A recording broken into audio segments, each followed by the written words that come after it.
Sziasztok, én Egdő vagyok, és ebben a videóban igazából az első videóm lesz. Nem bemutatkozás, mert azt a csatorna leírásában megtaláljátok, hanem egy közelegő játékról már még egy kicsit több mint egy hónap, de ebben a videóban a FIFA 17-ről fogunk egy kicsit beszélni. Biztos nagyon sokan, akik néztek, nem nagyon sokan, mindegy, akik néztek engem, biztos páran fifáztok, és biztos nagyon szeretitek, mert ha játszatok, akkor biztos, hogy szeretitek.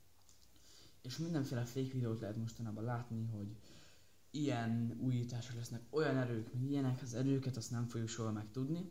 Viszont volt egy live, amiben Castro kipróbálta az Ultimate Team nevezetű játékot és egyik új játékmódját, a Squad Builder Challenge-et, bocsánat, és abba pár erőt azért láthattok, hogyha kíváncsiak vagytok a videóra, akkor a leírást mindenféleképpen tekintsétek meg.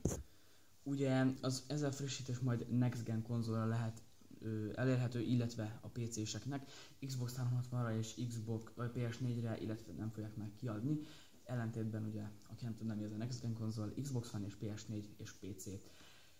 Rengeteg újítás lesz a játékban, a karriermódban is megszabhatod a menedzseredet, hogy nézzen ki, akkor a mez csinálások a végén, tehát hogy idén vége, akkor mezet csinálhatsz, de inkább idén most az Ultimate Teamről lesz szó.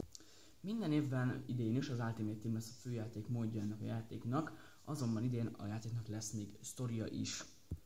Ez a sztori szintén csak Next Gen konzolon, illetve PC lesz elérhető, ennek a játéknak a neve a Journey mód, ahol mint az NBA 2K16-ben, ez egy kosárlabdás játék, aki esetleg nem tudná, azt a 2K gyártja.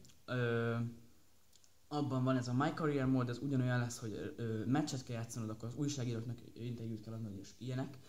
Szóval szerintem ez egy nagyon jó lesz, Alex Hunterrel kell majd végigvinned, sajnos olyan hírek terjengenek, hogy saját profilt nem tudsz benne csinálni, ez van, de minden esetre kivisszük.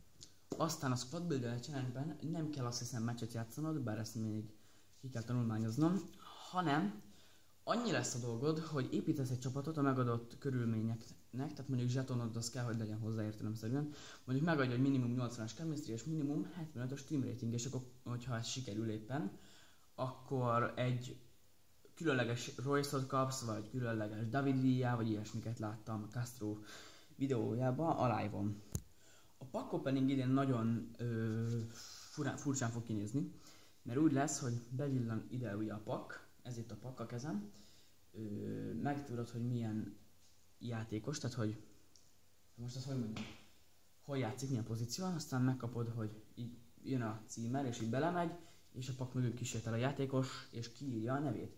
Szerintem ez egy kurva nagy frissítés lesz benne, nekem tetszik.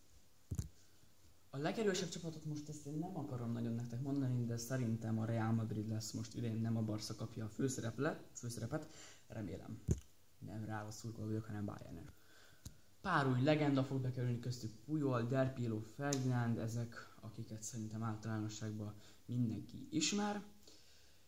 Kurva jó játék lesz szerintem, csak hát ugyan, mint idén, most is kell majd a zseton, amit én venni fogok szerintem illegálisan.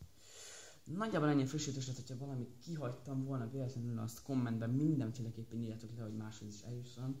És hogy tetszett a videó, akkor mindenféleképpen támogassa lájkkal és egy feliratkozással. Én Evil voltam, sziasztok!